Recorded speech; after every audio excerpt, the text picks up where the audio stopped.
Jordan's King Abdullah II today announced he has decided not to renew parts of his country's landmark peace treaty with Israel. Abdullah released a statement that he intends to pull out of two annexes from the 1994 peace agreement that allowed Israel to lease two small areas, Bakura and Gamra, from the Jordanians for 25 years. The leases expire next year, and the deadline for renewing them is Thursday. The lands were leased to Jewish farmers early last century, but then became part of Jordan after the kingdom gained independence in 1946. Advertising invented by Teeds Bakura, in the northern Jordan Valley, was captured by Israel in 1950.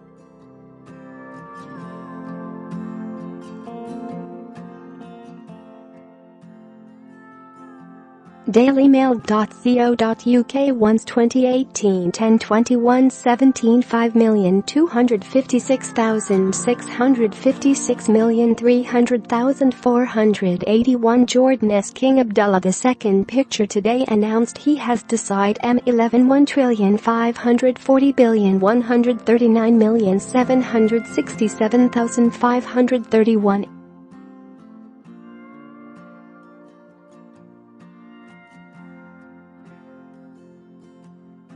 DailyMail.co.uk Once 2018 10/21 17 5,256,300,481 Image at 12 1,540,139,790,867. JPG height equals 457 width equals 306 alt equals King Abdullah II of Jordan arrives at the opening of the first ordinary session of the new parliament in Amman, Jordan, in December 2007. Class equals book border share copy link to paste in your message. Under their peace agreement, Jordan agreed to grant Israeli farmers and military officers free access to the enclave. Abdullah said he informed Israel of his decision. "We are practicing our full sovereignty on our land," he said. "Our priority in these regional circumstances is to protect our interests and do whatever is required for Jordan and the Jordanians." Share this article. Share Abdullah has faced escalating domestic pressure to end the lease and return the territories to full Jordanian control.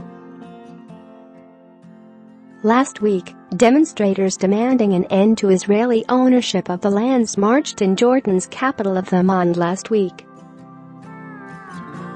Israeli Prime Minister Benjamin Netanyahu said today that Jordan reserved the right to receive the territory, but added that he expected to enter negotiations with Jordan about the possibility of extending the existing agreement. Netanyahu said the accord as a whole is an important thing and called the peace deals with Jordan and Egypt anchors of regional stability.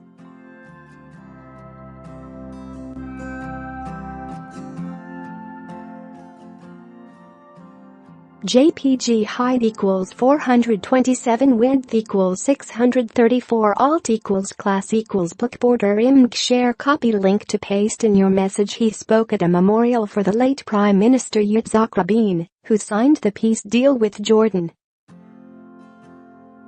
Israel's former ambassador to Jordan, Oded Eran, said he was not surprised by Jordan's decision, adding that there was still time for the two countries to renegotiate the agreement. He dismissed the possibility that Jordan might pull out of other parts of the broader peace treaty. For its own interests, the continuation of the adherence to the peace treaty is in Jordan's interest as indeed it is in the interest of Israel, Eran added. Tensions between Israel and Jordan have mounted in recent months over such issues as the contested status of Jerusalem and its holy sites, stalled Mideast peace talks, and last year's shooting of two Jordanian citizens by an Israeli embassy guard in Amman, which ignited a diplomatic crisis. relations thawed after Israel replaced its ambassador to Oman, and Netanyahu met with Abdullah last summer to stress the importance of economic and security cooperation between the two countries.